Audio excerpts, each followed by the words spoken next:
Aua wairea te o ne tapu kāhura tangata auta te turaki atu ki tangata tai, kāhura tangata tai, te turaki atu ki tangata auta, pērā hoki rā te kōrepe nui, te kōrepe roa, te wā hiawa, te toi toia wā whakamau tama ki te ara, whakamoe tama ki te ara, no tū no rongo, whanno, hara mai te toki, haumi e, hui e, tai e. Tēnei rā te mihi ki te wāhingaro, a te tīmatanga me te whakaotinga o ngā mea katoa, kia koutou te hunga wairua, kia koutou, haere o te atu. Hoki mai anō ranga rārangi kororo ki a tātou, te hunga ora, kua pai nei, nau mai, piki mai, kake mai, haere mai, whakatau mai ki tō tātou whare kōrero, tēnei whare matihiko a tātou, tēnā tātou katoa Māori ora. Welcome everybody, thank you for joining us today for our webinar, Beyond the ABCs of Vitamin D. My name is Kawiti Waitford, and it's a pleasure to welcome you on behalf of the team here today.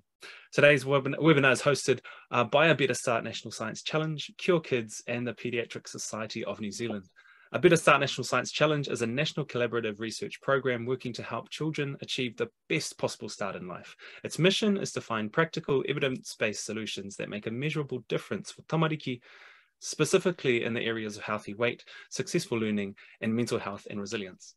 Cure Kids is New Zealand's largest independent funder of paediatric research. For more than 50 years, it has enabled research designed to transform the health of children in Aotearoa, New Zealand, and the Pacific Islands by advancing scientific knowledge, improving medical care, and discovering cures for disease. The Paediatric Society of New Zealand is a not-for-profit charitable organisation that works collaboratively with other societies, government departments and institutions with similar goals to create a better New Zealand for tamariki and rangatahi. Today, you'll hear from 3 top health researchers and experts about vitamin D treatment for neonates and infants and the magnitude of vitamin D deficiency in childhood. Before we start our webinar, a little housekeeping.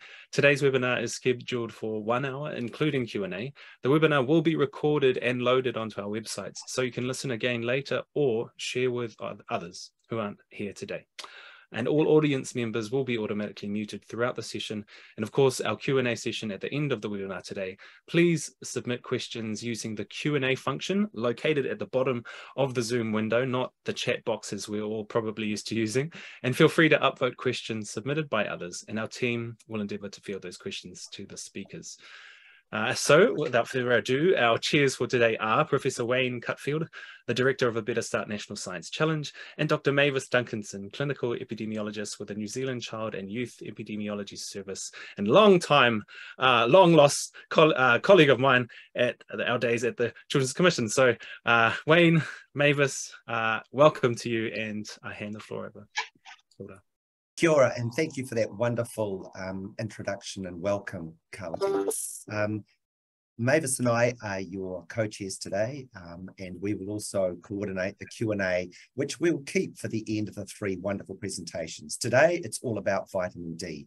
And while much of the focus with vitamin D is about calcium and bone, vitamin D has a wide range of activity and actions that include regulating our immune system, potentially protecting us from cancer, cardiovascular health, and low levels of vitamin D have been found with a whole range of different conditions, from asthma through to obesity and diabetes. So it's a hormone that has a wide range of actions. Today, we're going to focus on vitamin D, principally, and calcium. We have 3 outstanding speakers. Our first speaker today is Associate Professor Nicola Austin.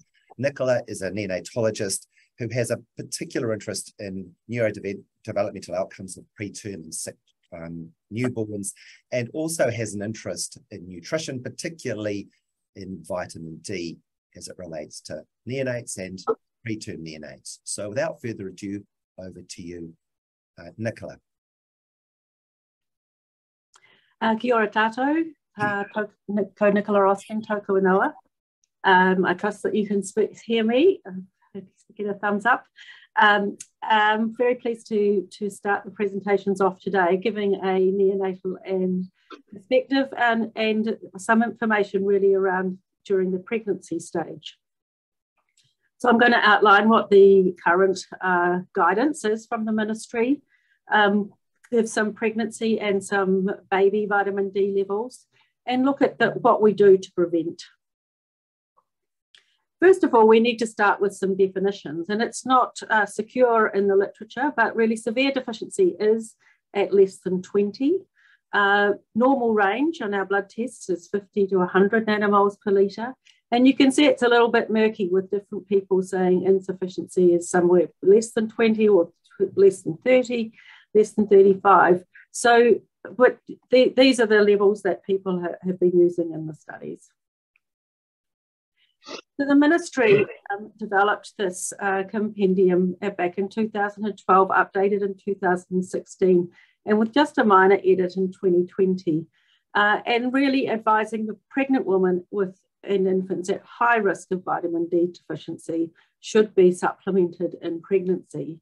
And the targeting groups are those with women with darker skin. And we've seen an increase in our populations from Africa, India, and the Middle East, and as well as Maori and Pacific should be included. In addition, those who avoid sun exposure for religious and personal and medical reasons are an additional risk factor. And of course, the slip, slop, slap slogan of the Cancer Society to reduce skin cancer is one that we are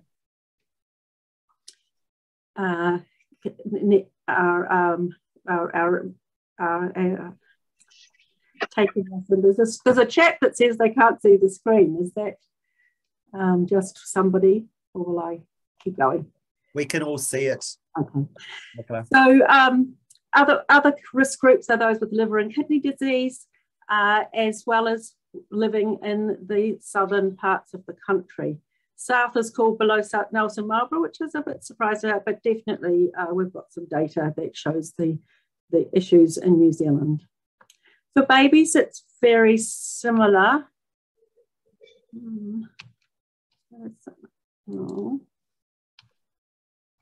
It's very similar guidance that the baby is breastfed, has dark skin naturally, that the mother's been told that she's low in vitamin D, or has had a previous infant or child with rickets or seizures from low blood calcium.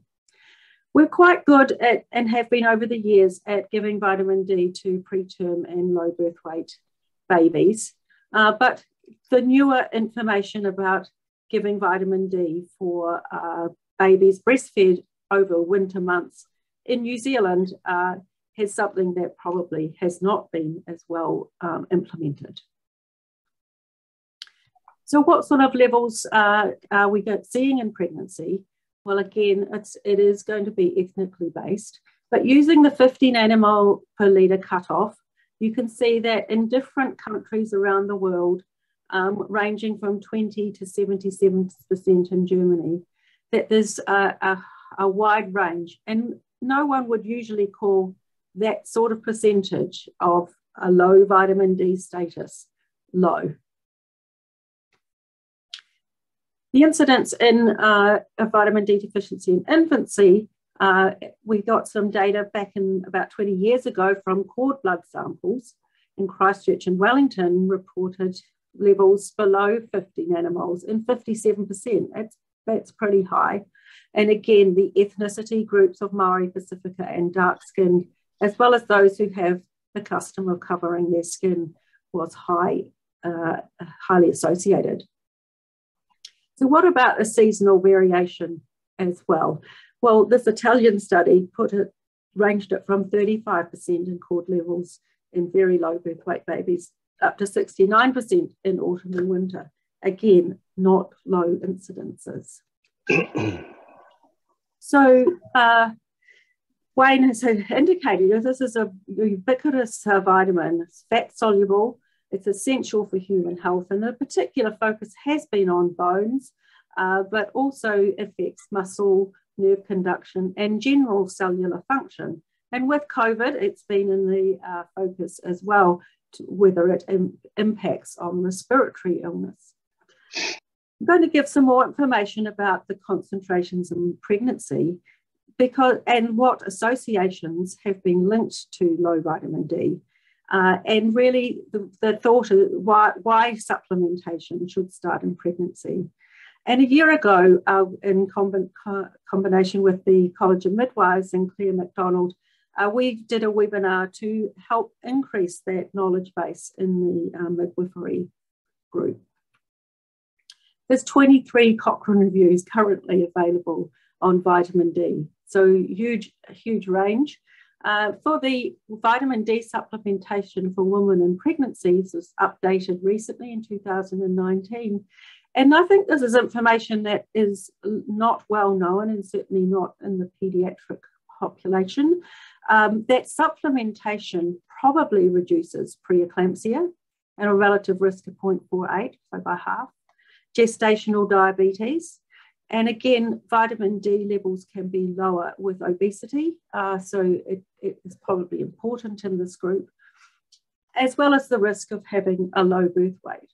All of these three are with moderate certainty, and so it should be taken on board, as it may reduce the risk of severe postpartum hemorrhage, but no real difference in preterm birth.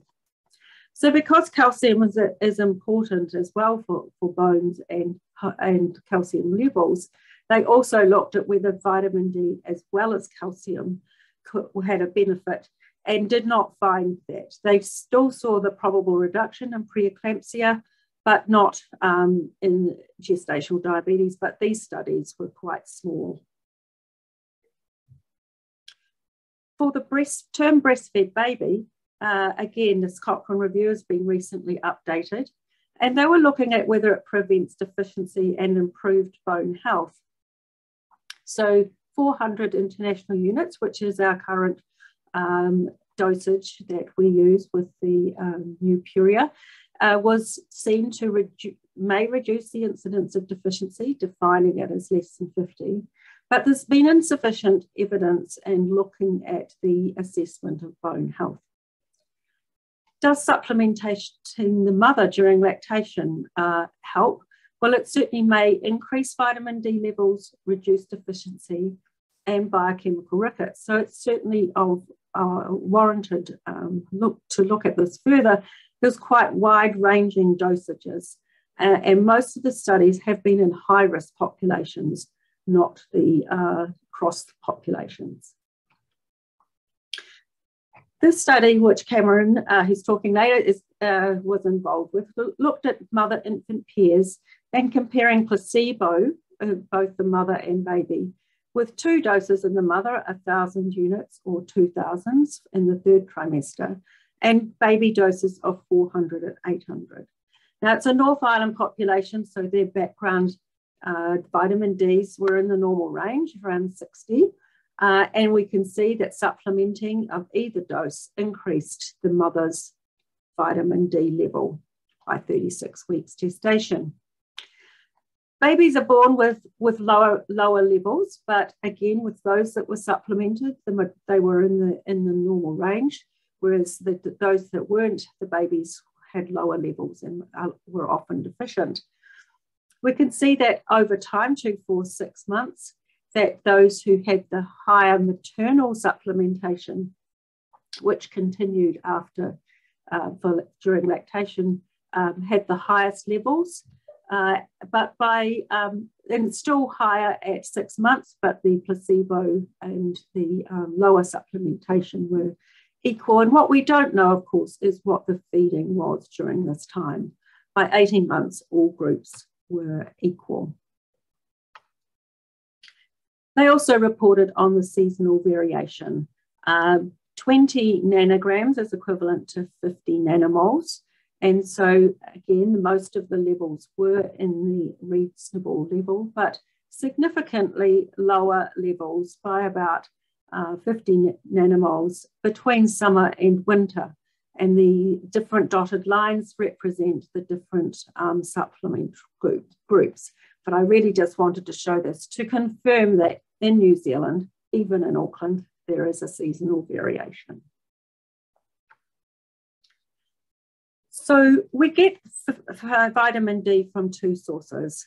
We get it from food, but predominantly from skin. And for babies, the source in food is breast milk, with a range of about an average of 60 international units per litre, whereas formula is supplemented. But at that level, you would need a litre to meet the 400 international unit guidance. in the first year, and it takes quite a few months to reach that sort of level. Of course, we need to be cognizant of the other sources and the requirement for calcium and phosphate. But if your vitamin D level's low, then again, we might impact on this and see that as a source of presentation of vitamin D deficiency in infancy. And that is, in fact, how babies present, either with the skeletal abnormalities and rickets, and I'll leave Cameron to discuss that later, but hypocalcemic seizures have been identified in those under 1, and about a third of presentations at a recent paediatric audit in Christchurch presented with seizures, but the majority who presented under 1 were hypocalcemic. I found in my research review that paper from Turkey, which had measured vitamin D levels in all babies under 32 weeks and found a higher incidence of respiratory distress in those with the lowest level. It's a small study, needs replication, but again is something that is potentially modifying health response. So our recent data from the paediatric surveillance units 10 years ago looked at the incidence of rickets under 15 and an overall annual incidence of 2 per 100,000, but presenting at a median age of 1.4. So again, that traverses the first year and probably a couple of winters. We can see that incidence is highest in the younger age group, under 3, 10 per 100,000, and especially if you live in Otago and Southland. The surveillance was over our earthquake period, and we wonder if we might have underreported in Canterbury, but certainly it shows that southern latitude is important. And the other key risk factors were dark skin and Pacifica and exclusive breastfeeding. So we've also audited levels in Christchurch, partly because the new vitamin D formulation came in with the Puria, as well as a new vitamin D assay. And we'd been checking some vitamin D levels on babies with high ALT phosphorus and had found some surprisingly low levels. We therefore looked at the dosage. Was 400 units the right dose? Some countries in the world and the European Society in particular recommend 800 units. So we implemented that and re-audited. We implemented for all babies under 35 weeks, therefore admitted to NICU and irrespective of feeding. And pleasingly, the use of 800 units works for most, so 70% had normal vitamin D levels when checked in a month. But of the quarter that didn't, we were able to bring those up with additional doses. And I've got an example of that here for a baby who was born at 25 weeks. Its 1 month check was still 39, and going up to 6 drops hadn't made a lot of difference. And finally, we got to able to reduce back to 2 drops by 100 days. So we've now got in place some additional advice around checking vitamin D levels if babies are under 28 weeks, particularly if they've got a very high ALT phos, but also making sure that they're on adequate phosphate.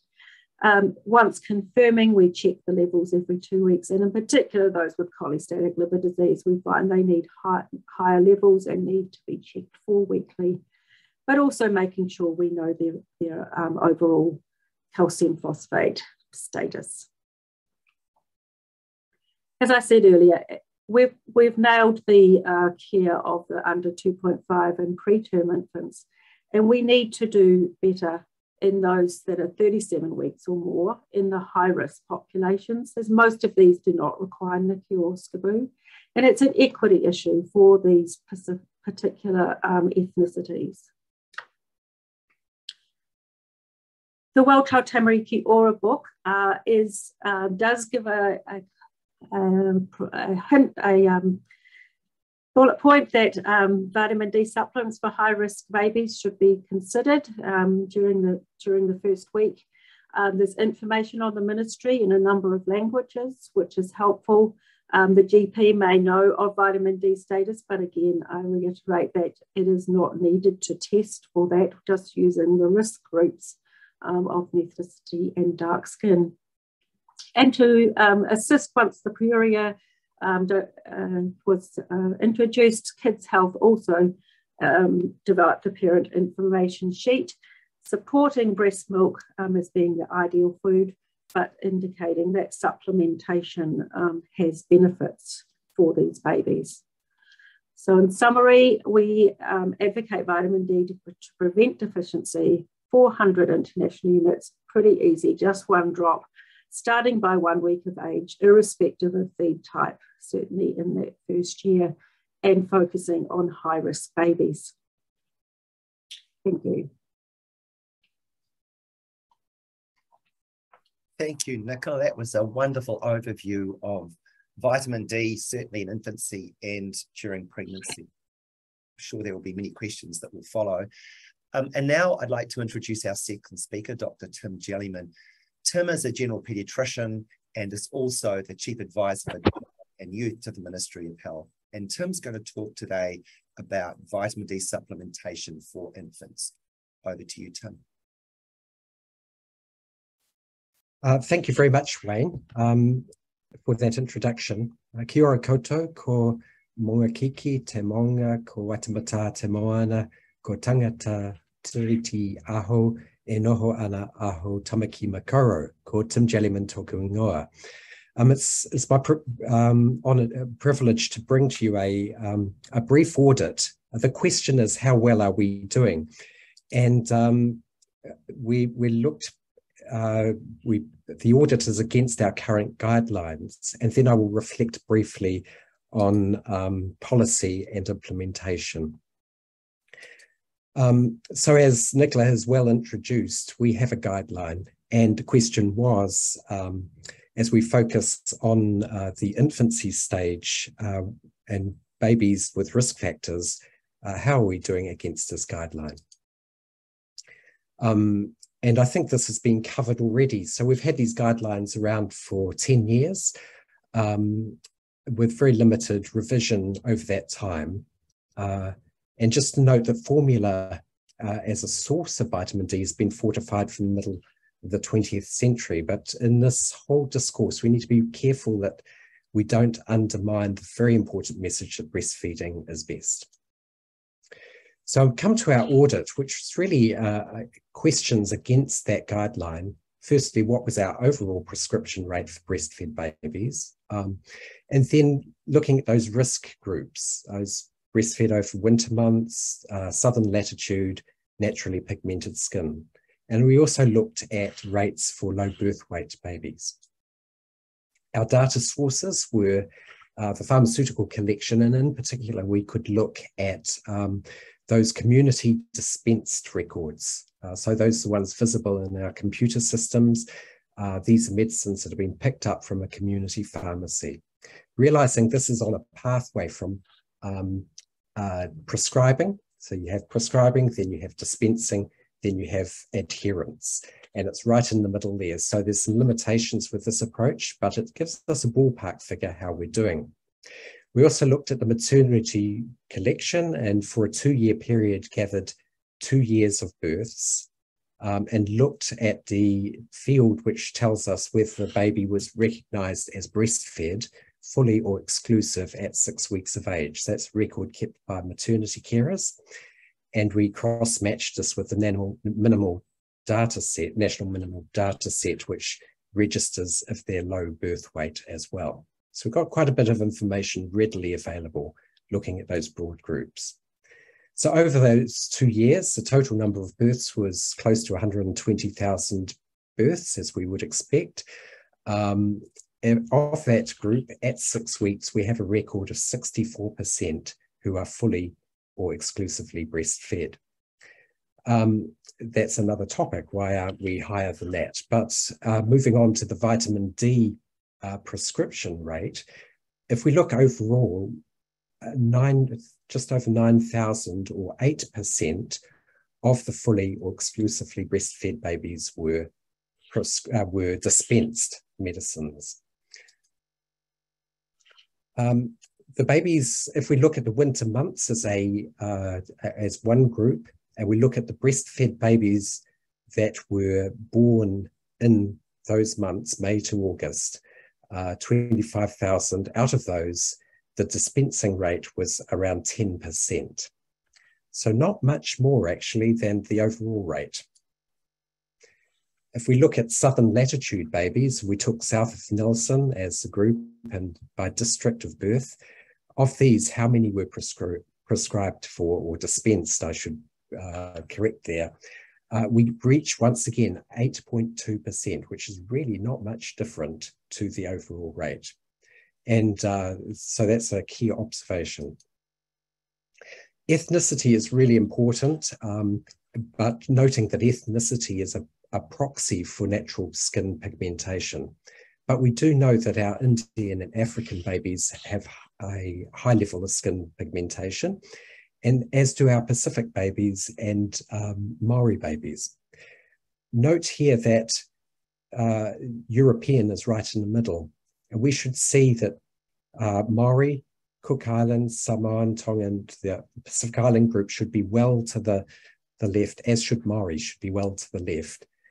And also, if we look at our Indian African babies, they're just getting up to about 14%, well, that's 1 in 7. That's not a very high rate of prescribing in that group. So these are breastfed babies who come from ethnicity where there is a high level of skin pigmentation. These children are at risk. If we come to, just to end on a brighter note, the low birth weight babies, of those babies that were born less than 2.5 kilo, of these, 70% were dispensed with vitamin D. I should note that the denominator is just the breastfed babies. And in fact, if I was to rerun this, I would have done it for the whole population. We just didn't have that data available. So if I just move briefly through our conclusions, as I've already said, our overall dispensing rate is not that high for what is quite a significant public health issue. In particular, we are under dispensing for breastfed babies in those risk groups, southern latitude, born in winter months, and natural pigmented skin.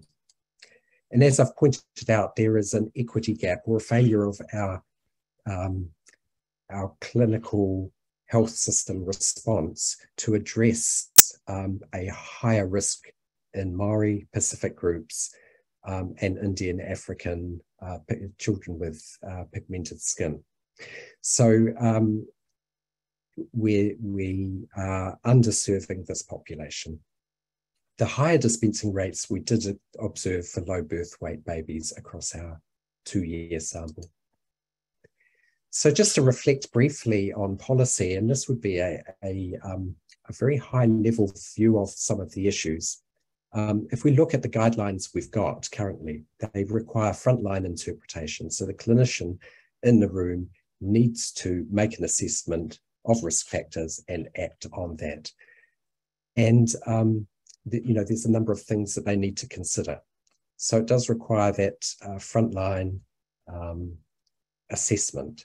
And then if we look at the system more broadly, there's multiple players. We've got midwives, prescribers, dispensers, and whānau, and they're all operating not necessarily in a cohesive way. If we look internationally, it's interesting, this was a particularly good review of policies around the world. And some countries do incredibly well at this in terms of adherence. They're actually measuring adherence here. And very high rates of prescribing. And you'll see all these countries that have pulled from this paper have a national policy. All except the UK had universal supplementation. We have to recognise populations are different, and they will have made their public health assessment differently. But universal supplementation has some popularity at an international level. One of the interesting things, the number of these countries monitor. So they're actually checking not just doing a one-off audit, but they're checking that this prescribing is happening. And in a couple of countries, it's linked to payment, and you know that drives linked to funding, and that drives behaviour strongly. A few of the countries have food fortification. I was interested to see that UK is around a 20% adherence rate. We wouldn't be cutting that, I don't think, if you look at our audit. So we're down the bottom of the chart. To quote a particularly good quote from that paper, and I think this is worth thinking about, good adherence, I'll just read it. Good adherence to supplementation is a multitask operation that works best when parents are informed at birth, all babies are supplemented, and adherence monitoring is incorporated into child health surveillance visits. Implementation strategies matter for delivering efficient prevention policies. I should qualify this. All this is based on the premise that infant supplementation is the way to go. Now, we've just heard from Nicola, there's an argument to much more seriously move upstream to the antenatal phase. And I think that's a really important discussion. This is rhetoric. Is a guideline review due? Yes, I think we do need to, there's lots of opportunity to improve what we're doing. Reasons are our New Zealand epidemiology of this condition, the way vitamin D science is moving on. We have a health reform with some opportunities, our public health agency pulling things together in a much more cohesive way. And we do have equity issues and our accountability to the Tiriti of Waitangi. So I just have, sorry. I just skipped on ahead, unfortunately. The guidelines and policy is always a balancing act. And just to note that deficiency is much more than rickets. Age matters.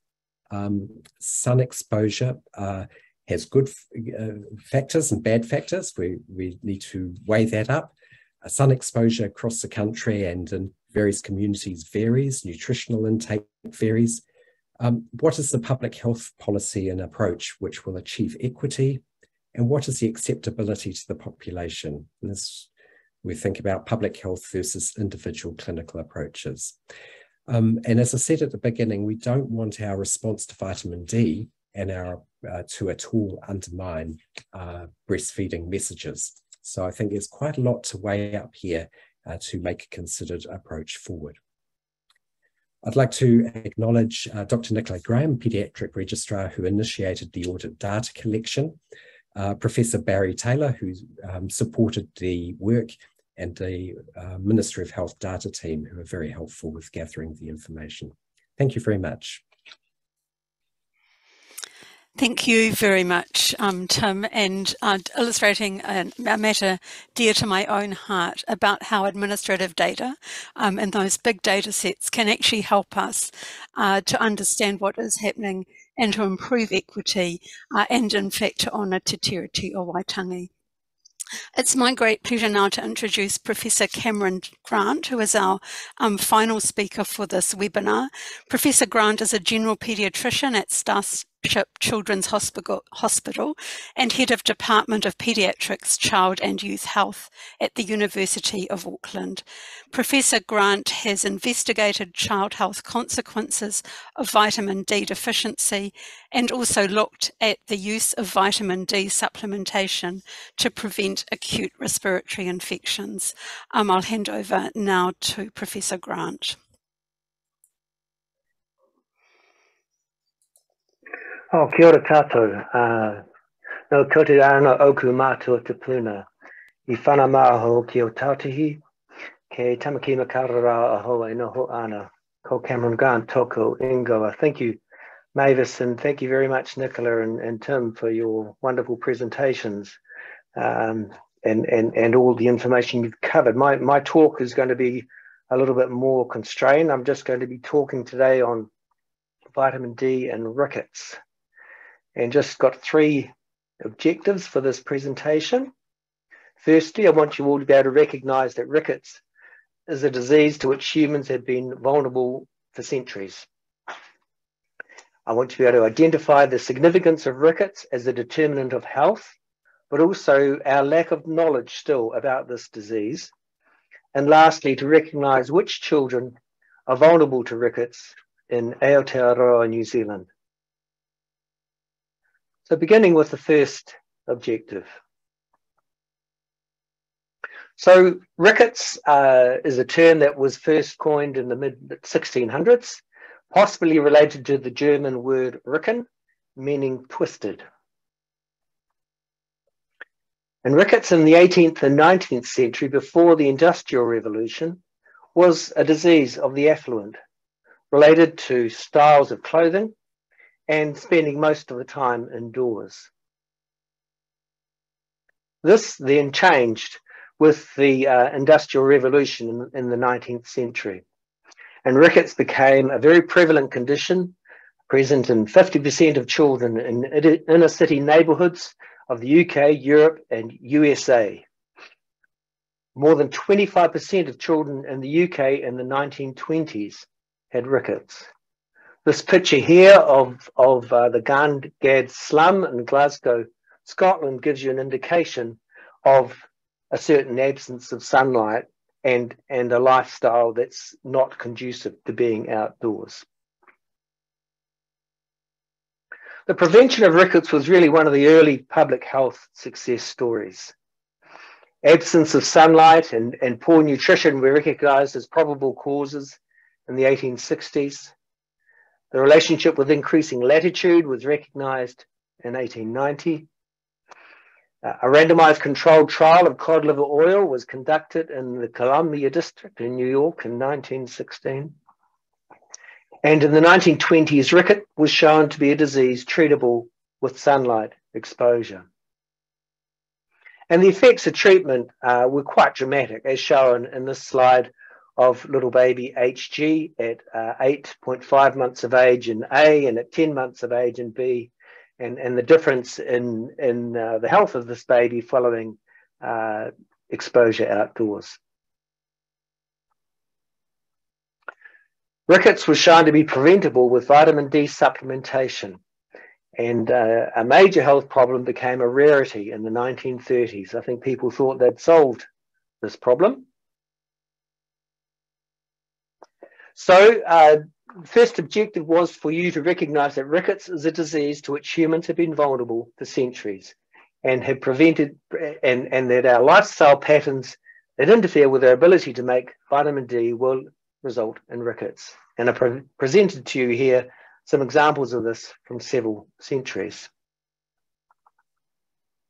The second objective is for you to be able to identify the significance of rickets as a determinant of health, but also our lack of knowledge about this disease. This slide here shows the distribution of human skin pigmentation before 1492. And as you can see, there was a very strong latitudinal gradient through this. Skin pigmentation determined latitudinal migration. Those with rickets were less able to hunt and less able to reproduce, dying in the attempt of having children.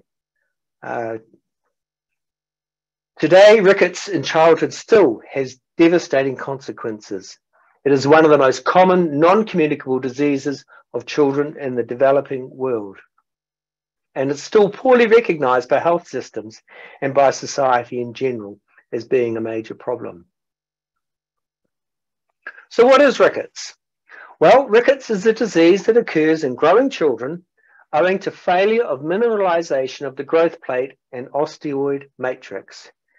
If you have vitamin D deficiency, particularly in association with dietary calcium deficiency, you get inadequate intestinal calcium absorption, you get decreased serum calcium, your parathyroid hormone secretion increases to try and counter that. As a result, you get decreased serum phosphate and failure to mineralise newly formed bone. Rickets presents with both skeletal and non-skeletal manifestations. The skeletal includes slowing linear growth, metaphyseal swelling, the rachitic rosary on the chest, bowing of the long legs, and other skeletal abnormalities, frontal bossing, craniotabes, pelvic deformities, which prevent you from being able to deliver children as an adult, persistent anterior fontanelle and Harrison-Sulci.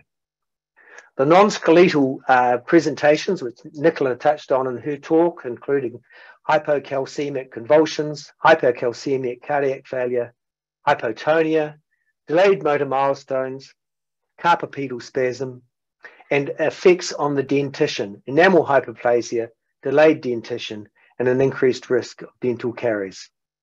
And then lastly, failure to thrive, the child being fractious and irritable, which I think you got an image of from that earlier photograph, and bone pain. Worldwide prevalence estimates vary widely, with a range of these shown here from northwest England at 2% through to Mongolia at 70%. However, these estimates are pretty crude. There's no robust screening. There's a lack of accurate incidence and prevalence data. We have no consensus on vitamin D cutoff, and it's still not known, is there an absolute threshold for vitamin D concentration below which rickets is inevitable? However, rickets is thought to be increasing in prevalence globally. And why is that? Well, rickets prevalence in high-income countries has been shown to increase in recent decades, and the factors that have contributed to this have been an increase in the prevalence of breastfeeding, with breast milk being a poor source of vitamin D, as we've heard earlier. Migration of families with more pigmented skins to countries of higher latitude.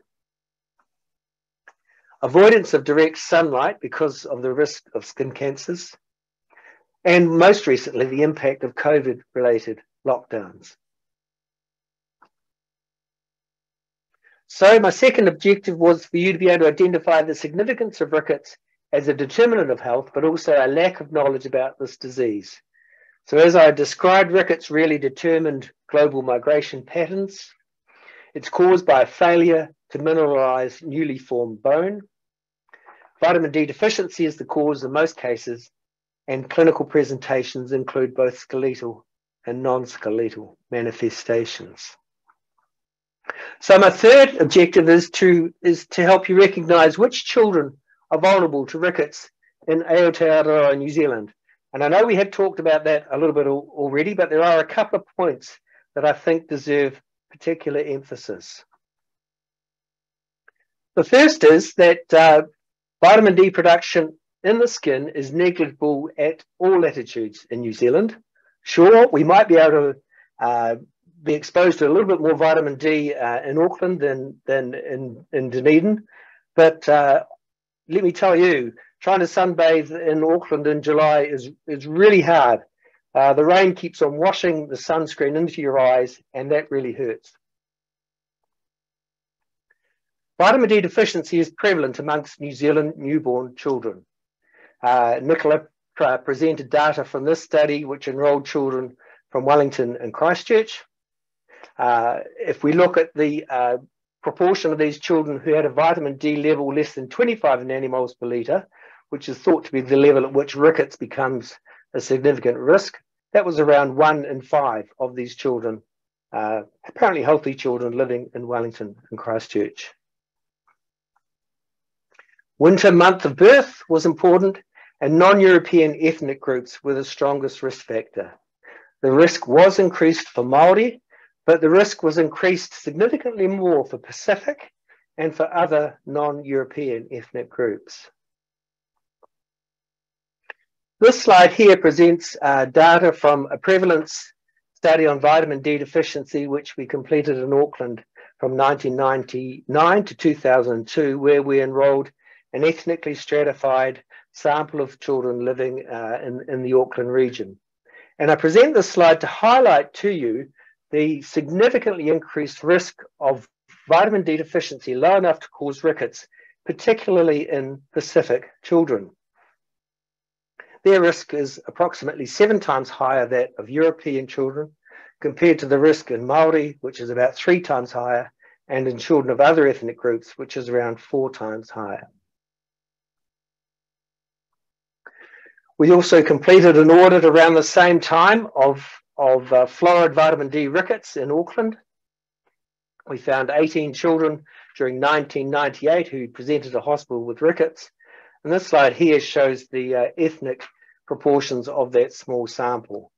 2/3 were Indian, with the remainder being Pacific, African, Indonesian, and Maori.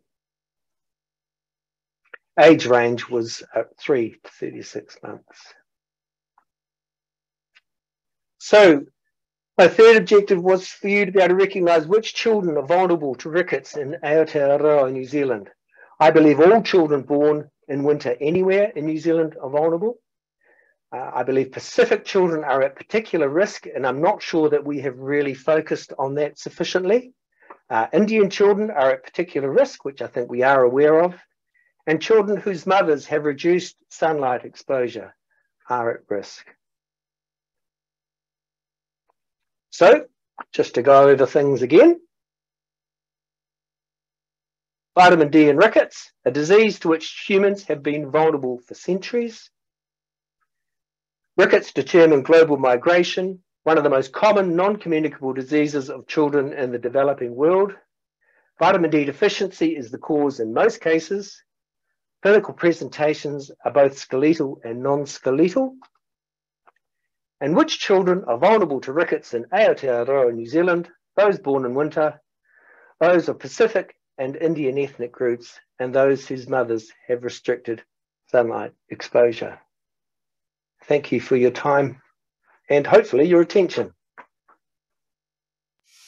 Thank you very much indeed, Cameron. I think putting this in that historical perspective was very helpful, and as someone descended from residents of Glasgow now living in the south of the south, I appreciated the equity aspect of actually all New Zealand being at risk of low vitamin D, not just those of us in this part. Thank you very much for that that broad view of this issue. We have a number of questions in the Q&A. The first was from Wendy Hunter, although I actually think that other people have probably answered this, but she noted that we didn't specifically mention Southeast Asian ethnicity, and commented that in Nelson, the former refugee population from Myanmar seem to have anecdotally low levels in babies and other nutritional deficiencies. Is there anyone that was really directed to you, Nicola, but is there any comment about Southeast Asian ethnicity? I think Cameron's data was helpful. Oh no, and Tim's that it is a group, but I think it's also relevant to comment about the refugee population and the other nutritional deficiencies, in particular thiamine B1, and to think of that whenever a child is seen with non-specific illnesses as well. There's so the non-skeletal presentations. Really interesting, Mavis, is 3 excellent presentations, and what it sort of highlights to me, stepping back and watching them, is that we've kind of taken our hands off the steering wheel in terms of thinking about and managing vitamin D in New Zealand. And I think some of your data, Tim, was just extremely sobering. And I see Claire McDonald's made a really interesting comment that she raises in relationship to the College of Midwives and the ONG College in terms of their guidelines. And she makes a comment that the recommendations are quite vague. And it states that it's reasonable to wait until breastfeeding is well established in full-term high-risk infants until 6 weeks of age. In other words, it's quite slow and not very front-footed. And I see there's also another comment about, well, why not supplementation for all? And I think that's an interesting question to come back to our panel about. Clearly, there is a very high-risk group, and you've all characterised and identified that. And ideally, you want that group to be treated. But is strategically that the targeted approach the right approach? And what do we need to do to elevate effective treatment at coalface primary care level? Because quite right now, clearly, we're not winning. So what do our panelists think about how we deal with this matter? I'll make a policy comment. Good policy is simple, but there's nothing simple about policy. And I think we've got examples from other countries that we could have a good look at, actually, where universal supplementation is the approach. There is public acceptability of that, which, we've got other examples in New Zealand where that's challenged. As Kiwis, we're independent thinkers, and so to engage the communications around such a policy would have to be really crafted and well done. But it's getting, the system right to do that as well. But there's certainly something in me which says, I agree, Claire, that our current policy or current guidelines are confusing. You have to read them twice to try and figure out exactly where you should sit, and we want something simpler than that, I believe. I think compliance is another area. It's, 1 drop a day is feasible in infancy. And someone else has also does STOS, so high dose treatment for the mothers. Unfortunately, there's limited studies that have looked at that, and that's what's limiting that advice. But taking the dosage every day is, of course, raises compliance issues. Yeah, my thoughts are I'd go for everyone getting supplemented and at beginning during pregnancy. I appreciate there are difficulties with compliance, but if I think your information about monitoring healthcare provider behaviour is a key point, Tim. I'd offer a word of caution around using STOS therapy as a way of administering, because it doesn't enable you to get any of the immunological benefits of normal vitamin D status, and has the potential to cause harm from that perspective. I guess flicking that back around, Nicola and Cameron, you're right, Nicola, about the data, but could it be given slightly less frequently, like once weekly? And I accept your comments, Cam, but I guess the answers, we don't know the answers to less frequent dosing to basic top up the stores. I'm also aware, coming back to your comments about pregnancy, of some unpublished data that we're accruing that shows if you give vitamin D supplementation throughout pregnancy, it increases, surprise, surprise, maternal vitamin D levels, but it also increases vitamin D levels in breast milk in the first 3 months, which is quite critical. So you've actually got the fetus and the newborn in the best possible shape from the get-go. So leaving it just for infancy is probably less effective. Treating in pregnancy is good for the mother, good for the fetus. Treating in infancy, good for the... And it must be started in the first week when, you've got the opportunistic, you've got contact with health professionals, especially midwives, who are able to support a woman to understand the reason for giving it and continuing it. One of the things that Hamish has asked is there a risk of universal supplementation for those who are not deficient or insufficient? I think the answer is no. Lots of head shaking there, yeah. No, you don't get high levels that are over 150. It's just not seen in the literature. Cameron, can you update us on your work on vitamin D and the prevention of infection? And can I ask, in addition to that question, while you're speaking, the mother-infant dyad study that you did you look at supplementation and also the prevalence of wheezing and eczema in the treated versus untreated?